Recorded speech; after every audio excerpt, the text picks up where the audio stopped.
The Confessions of Saint Augustine, Book 11, Chapter 13.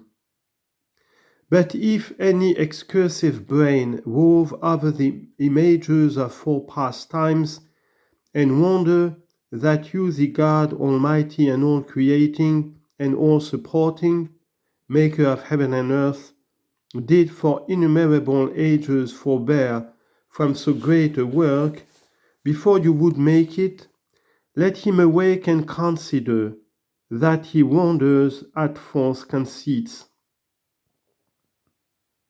For whence could innumerable ages pass by, which you made not, you the author and creator of all ages? Or what times should there be which were not made by you? Or how should they pass by if they never were?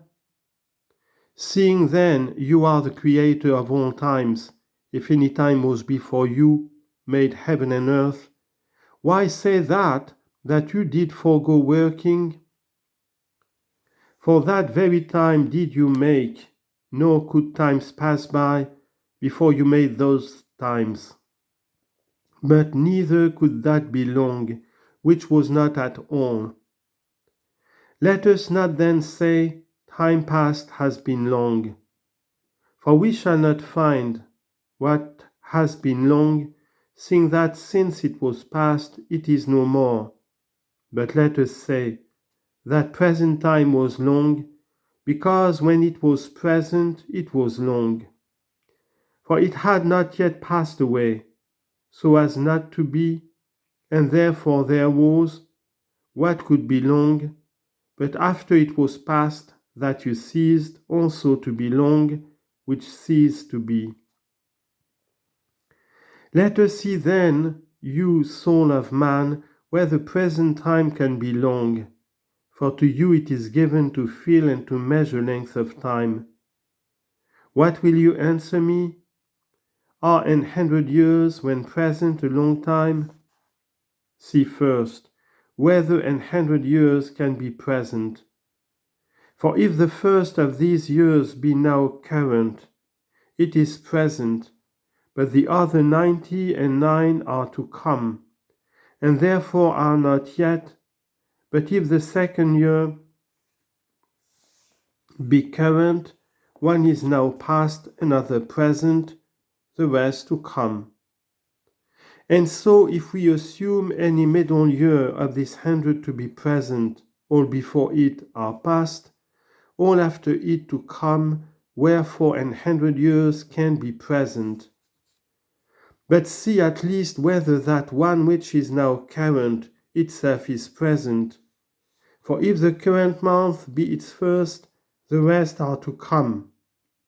If the second, the first is already past, and the rest are not yet.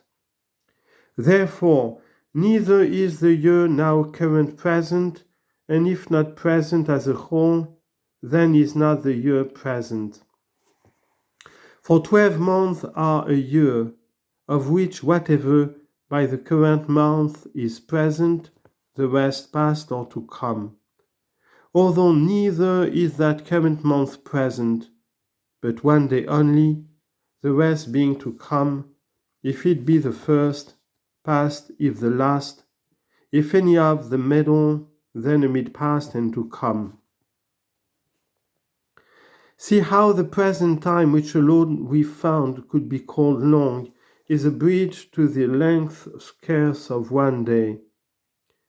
But let us examine that also, because neither is one day present as a whole. For it is made up of 24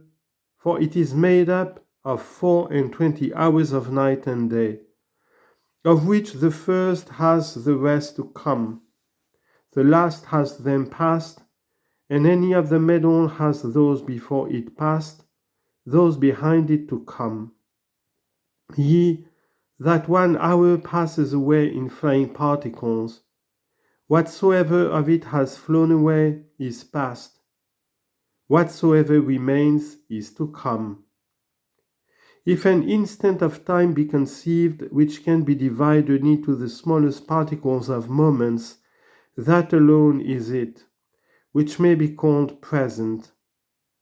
which yet flies with such speed from future to past as not to be lengthened out with the least stay.